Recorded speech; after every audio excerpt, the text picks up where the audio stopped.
Hello dear students. आज का हमारा जो टॉपिक है इसका नाम है इफ़ेक्टिव न्यूक्लियर चार्ज। क्या बोलेंगे? Effective nuclear charge. तो आइए इस टॉपिक के अंदर हम समझते हैं कि इफ़ेक्टिव न्यूक्लियर चार्ज होता क्या है, इसके बारे में हम पूरी डिटेल्स लेते हैं। चलिए, तो देखिए इफ़ेक्टिव न्यूक्लियर चार्ज जो होता है, हम जैसे बात करेंगे यहाँ पर ये है हमारे पास क्या है, न्यूक्लियस है, ठीक है। और यहाँ पर ये जो है वो नंबर ऑफ़ शेल्स हैं, ये शेल्स है और सब शेल्स है और यहाँ पर इलेक्ट्रॉन्स क्या कर रहे हैं, घूम रहे हैं, ठीक है। इलेक्ट्रॉन इस तरीके से घूम रहे हैं, ठीक है, इस तरीके से यहाँ पर घूम रहे हैं। तो अब देखिए यहाँ पर क्या है कि ये जो अंदर की साइड पे जो इलेक्ट्रॉन्स हैं, ये सभी जो इलेक्ट्रॉन्स है जो अंदर की तरफ है और बाहर की तरफ है, इन सभी इलेक्ट्रॉन्स के ऊपर जो न्यूक्लियस का जो चार्ज है वो बराबर मात्रा में लगा हुआ है। मतलब न्यूक्लियस का जो अट्रैक्शन है वो बराबर है, ठीक है। सभी इलेक्ट्रॉन्स के ऊपर न्यूक्लियस का अट्रैक्शन बराबर रूप से बंधा हुआ है। पर इसके साथ ही यहाँ पर हम लोग एक चीज़ और देख रहे हैं कि यहाँ पर ये जो इलेक्ट्रॉन्स है, जो अंदर वाले जो इलेक्ट्रॉन्स हैं, उनका बाहर वाला जो इलेक्ट्रॉन है उसके बीच में क्या है, रिपल्शन लग रहा है, कुछ ना कुछ रिपल्शन लग रहा है। और इस रिपल्शन को हम लोग बोल रहे हैं, क्या बोल रहे हैं, इस रिपल्शन को हम लोग बोलते हैं शील्डिंग इफेक्ट या फिर स्क्रीनिंग इफेक्ट। क्या बोलेंगे? शील्डिंग इफेक्ट, जिसको हम लोग सिग्मा से रिप्रेजेंट करते हैं। किससे रिप्रेजेंट करते हैं? सिग्मा से रिप्रेजेंट करते हैं, शील्डिंग इफेक्ट या फिर स्क्रीनिंग इफेक्ट, ठीक है। क्योंकि यहाँ पर हम इसको शील्डिंग और स्क्रीनिंग क्यों बोल रहे हैं, इसके बारे में भी समझिए। यहाँ पर इसने क्या करा, एक तरीके से शील्ड बना ली इस न्यूक्लियस के अट्रैक्शन के ऊपर, ठीक है। और यहाँ पर ये रिपल्शन क्रिएट करे हुए हैं, तो इसलिए हमने यहाँ पर क्या कर दिया, इसको क्या बोल रहे हैं हम लोग, एक तरीके से शील्डिंग या फिर स्क्रीनिंग इफेक्ट, जिसको हम सिग्मा से रिप्रेजेंट करते हैं। और उसी के साथ साथ यहाँ पर ये जो न्यूक्लियस है, न्यूक्लियस का इन सभी इलेक्ट्रॉन्स के ऊपर जो अट्रैक्शन लग रहा है, इसको हम लोग बोलते हैं न्यूक्लियर चार्ज। क्या बोलेंगे? न्यूक्लियर चार्ज, जिसको हम लोग जेड से रिप्रेजेंट करते हैं, इसको हम लोग बोलेंगे न्यूक्लियर चार्ज। क्या बोलेंगे? Nuclear charge. चलिए, तो अब ये जो पूरा ओवरऑल जो प्रोसेस होगा, इसको हम लोग बोलेंगे इफेक्टिव न्यूक्लियर चार्ज। इस पूरे जो प्रोसेस को हम लोग क्या बोलेंगे, इफेक्टिव न्यूक्लियर चार्ज, जिसको हम लोग जेड इफेक्ट से रिप्रेजेंट करते हैं। तो Z effect is equals to हो जाता है जेड माइनस सिग्मा, जो कि स्लेटर ने दिया था। स्लेटर का फॉर्मूला था ये कि Z effect is equals to क्या होता है, जेड माइनस सिग्मा। जेड जो है, जेड इफेक्ट जो है इफेक्टिव न्यूक्लियर चार्ज है। जेड जो है हमारे पास यहाँ पर, इसको हम लोग न्यूक्लियर चार्ज बोल सकते हैं या फिर इसको हम लोग बोलते हैं एटॉमिक नंबर। क्या बोलते हैं? Atomic number. और यहाँ पर ये जो सिग्मा होता है, इसको हम लोग बोलते हैं शील्डिंग इफेक्ट या फिर स्क्रीनिंग इफेक्ट। क्या बोलेंगे? शील्डिंग या फिर स्क्रीनिंग इफेक्ट बोलेंगे। तो चलिए अब हम लोग इसके आगे का बात करते हैं। अब देखिए हम लोग यहाँ पर इसकी कैलकुलेशन करते हैं स्लैटर्स रूल की। तो हम लोग सबसे पहले बात करेंगे हम लोग हाइड्रोजन के लिए जेड इफेक्ट हम लोग कैलकुलेट करेंगे। तो चलिए हम लोग बात करते हैं हाइड्रोजन के लिए जेड इफेक्ट का कैलकुलेशन। तो हम लोग लिखते हैं कैलकुलेशन ऑफ जेड इफेक्ट। तो चलिए अब हम शुरुआत करते हैं। जैसे सबसे पहले हमने लिया हाइड्रोजन एटम, ठीक है। अब हम लोग हाइड्रोजन को हम लोग देखते हैं। तो यहाँ पर ये न्यूक्लियस है और यहाँ पर ये एक ही इलेक्ट्रॉन क्या कर रहा है, रोटेट कर रहा है। अब आप देखिए यहाँ पर ये न्यूक्लियस है, तो इसका अट्रैक्शन इसके ऊपर लग रहा है ना। और यहाँ पर न्यूक्लियस का अट्रैक्शन लग रहा है, पर यहाँ पर कोई इलेक्ट्रॉन रिपल्शन लगाने के लिए है क्या? यहाँ पर रिपल्शन लगाने के कोई इलेक्ट्रॉन नहीं है। तो अगर मैं यहाँ पर सबसे पहले शील्डिंग की बात करूंगा, जो कि सिग्मा है, तो वो यहाँ पर क्या आ जाएगा, सिग्मा यहाँ पर क्या हो जाएगा, जीरो हो जाएगा। क्या हो जाएगा? सिग्मा जीरो हो जाएगा। तो इसी तरीके से अगर मैं जेड इफेक्ट को कैलकुलेट करूंगा, तो जेड इफेक्ट का फॉर्मूला हमने पढ़ा था कि Z effect is equal to Z minus sigma होता है। क्या होता है? Z effect is equal to Z minus sigma. तो यहाँ पर जेड कितना है? जेड यहाँ पर है एक। एटॉमिक नंबर आप सभी जानते हैं हाइड्रोजन का कितना होता है, एक होता है। पर अगर मैं यहाँ पर सिग्मा की बात करूँ, तो हमने देखा है कि यहाँ पर ये क्या है, जीरो है, क्योंकि कोई यहाँ पर इलेक्ट्रॉन प्रेजेंट नहीं है जो इसके ऊपर रिपल्शन लगा सके।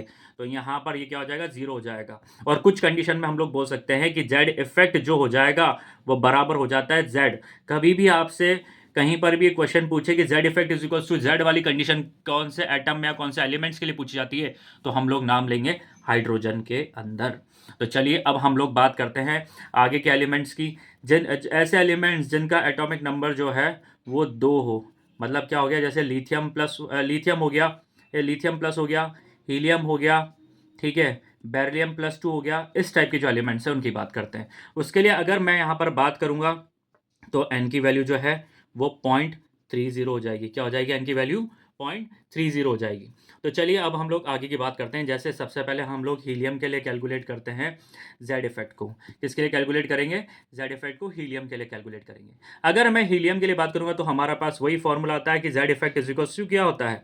Z effect is equal to होता है जेड माइनस सिग्मा। अच्छा, Z effect is equal to Z minus sigma होता है, तो पहले हम लोग क्या कैलकुलेट करेंगे? पहले सिग्मा को कैलकुलेट करेंगे। अच्छा, z की बात करूँ तो z कितना है यहाँ पर आप सभी लोग जानते हैं, जैसा कि z जो होता है यहाँ पर 2 है।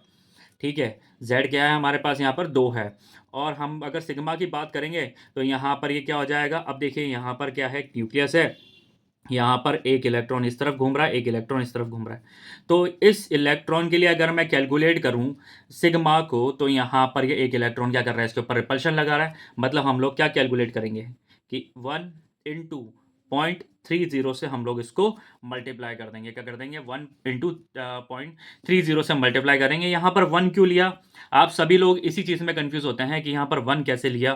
तो देखिए यहाँ पर सिर्फ एक ही इलेक्ट्रॉन है और हम यहाँ पर 2 इलेक्ट्रॉन है और यहाँ पर किसी एक के ऊपर ही तो कोई ना कोई रिपल्शन लगा हुआ होगा, और इसी को ही तो हम लोग शील्डिंग इफेक्ट बोलते हैं। तो यहाँ पर ये क्या हो जाएगा? 1 हो जाएगा। मतलब आप अगर कुछ भी नहीं समझे तो इस तरीके से भी हम लोग बोल सकते हैं कि आप बाह्य वाला जो कोश है, मतलब बाह्य जो आउटर मोस्ट शेल है, उसमें से आप एक को माइनस कर कम करके भी आप कैलकुलेट कर सकते हैं।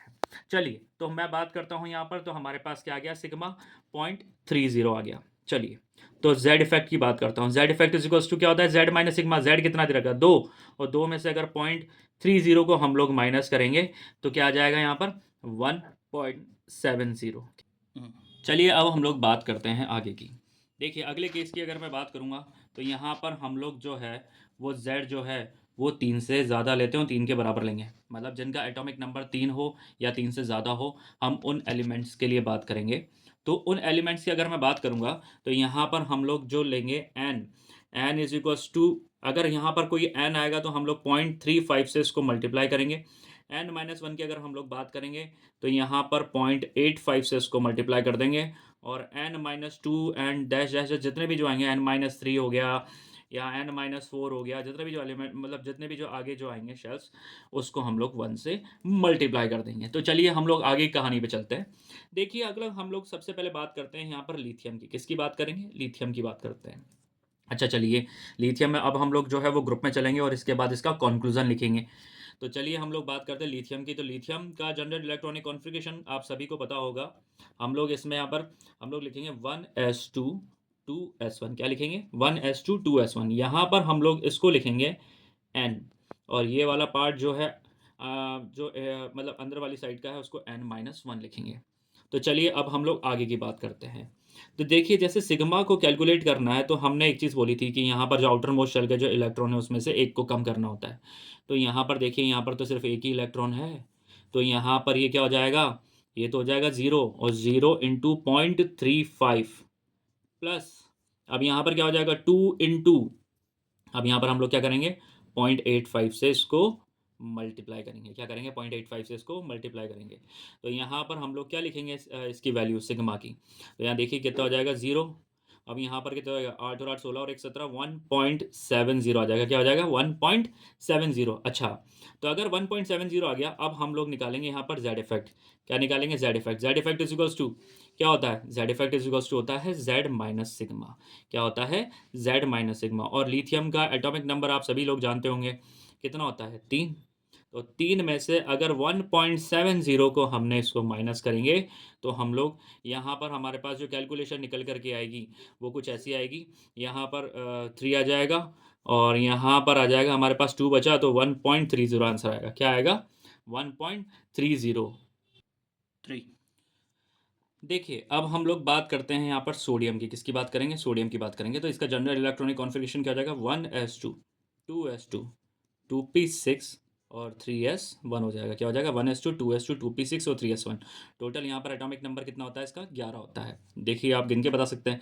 देखिए 6 4 10 और 1 11, टोटल मिला के हमारे पास यहाँ पर एटॉमिक नंबर कितना आ गया इसका? 11 आ गया। तो चलिए अब हम लोग यहाँ पर सिग्मा के लिए इसकी कैलकुलेशन करते हैं कि सिग्मा के लिए क्या कैलकुलेट करना पड़ेगा इसको।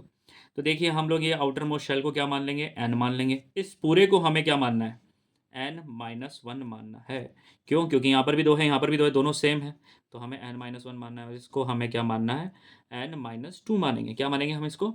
n-2 मानेंगे। तो चलिए अब हम लोग बात करते हैं। जैसे कि अगर मैं बात करूँ यहाँ पर, तो यहाँ पर अगर मैं सिग्मा की बात करूँगा तो हमने एक चीज़ देखी थी कि यहाँ पर 0.35 से इसको मल्टीप्लाई करना है।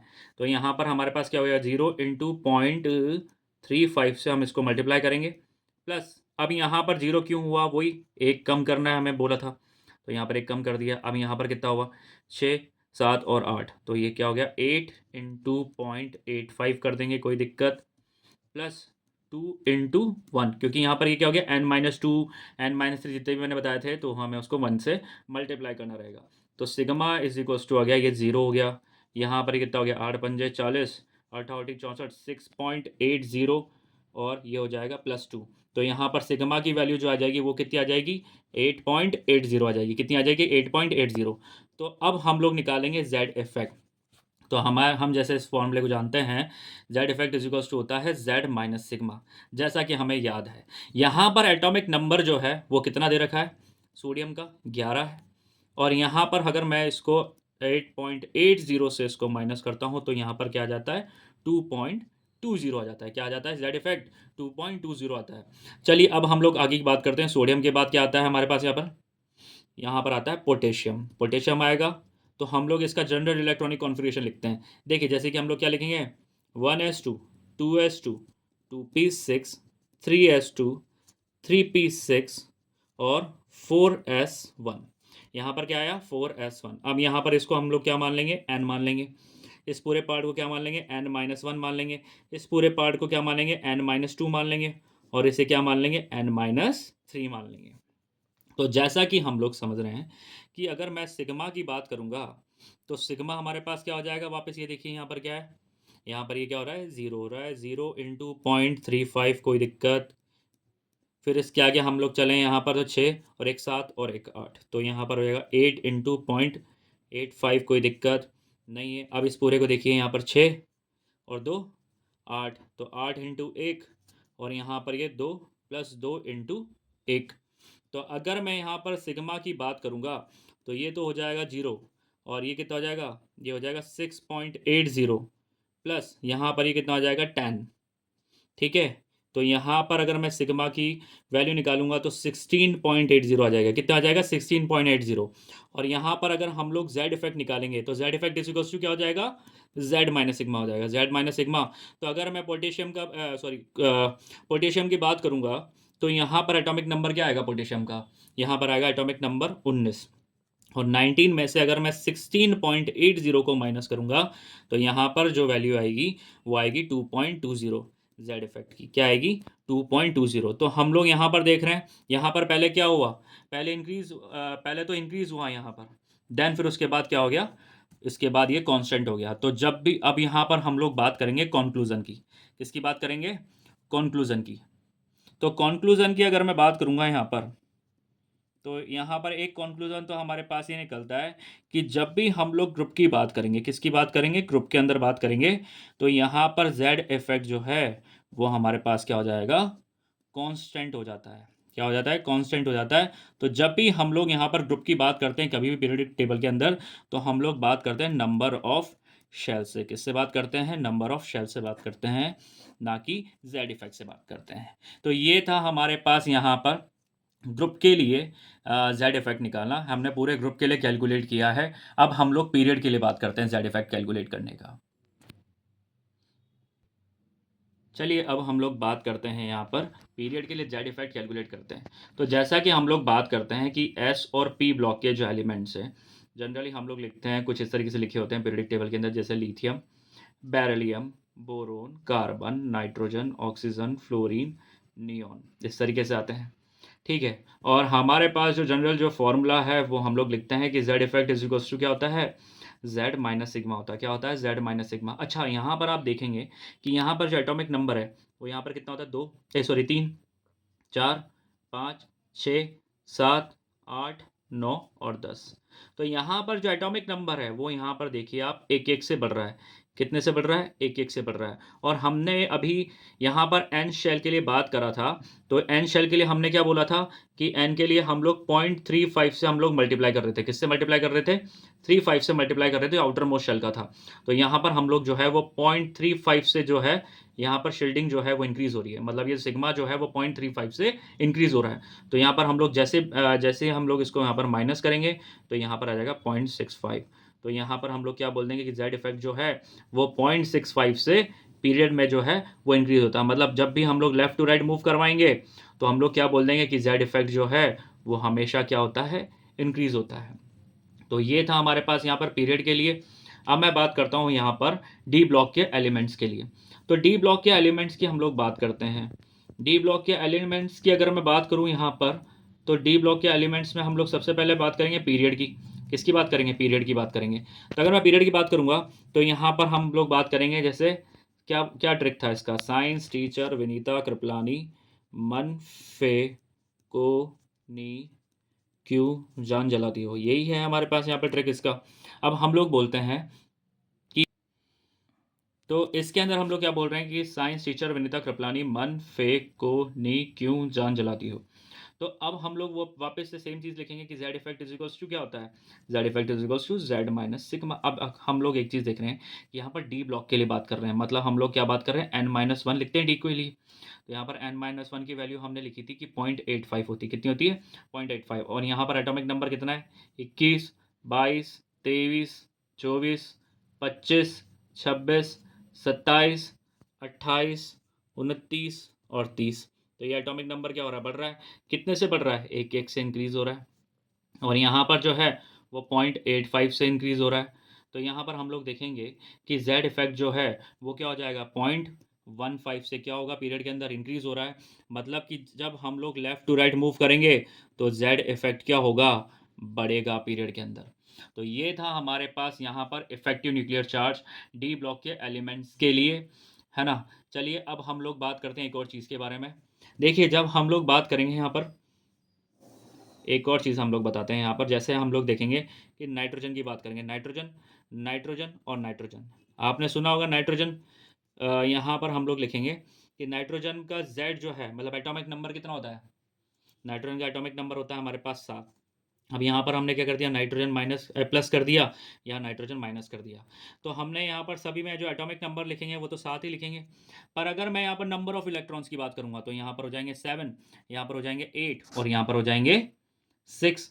तो यहाँ पर हम लोग क्या देख रहे हैं कि यहाँ पर न्यूक्लियस का अट्रैक्शन जो है वो बराबर लग रहा है। तो बराबर लग रहा है, तो Z इफेक्ट क्या है हमारे पास? यहाँ पर बराबर रहेगा। पर अगर मैं जैसे ही नंबर ऑफ इलेक्ट्रॉन्स बढ़ा दूंगा, तो शील्डिंग बढ़ जाएगी, शील्डिंग बढ़ जाएगी, तो Z इफेक्ट कम हो जाएगा। और अगर मैं इधर जाऊंगा, तो इसके अंदर क्या होगा? शील्डिंग कम हो जाएगी, तो Z इफेक्ट बढ़ जाएगा। तो यहाँ पर अगर मैं बात करूँगा, तो Z इफेक्ट का ऑर्डर क्या आ जाएगा हमारे पास यहाँ पर? तो Z इफेक्ट का हमारे पास ऑर्डर आ जाएगा कुछ ऐसा, n+n और फिर n-। तो इससे कंक्लूजन क्या निकलता है? इसका मतलब ये है कि Z इफेक्ट जो होता है वो डायरेक्टली प्रोपोर्शनल होता है पॉजिटिव चार्ज के, और इन्वर्सली प्रोपोर्शनल होता है नेगेटिव चार्ज के। जब भी हम लोग आइसो इलेक्ट्रॉनिक स्पीशीज की बात करेंगे, तो हम लोग क्या निकालेंगे कि Z effect is directly proportional to the positive charge and inversely proportional to the negative charge.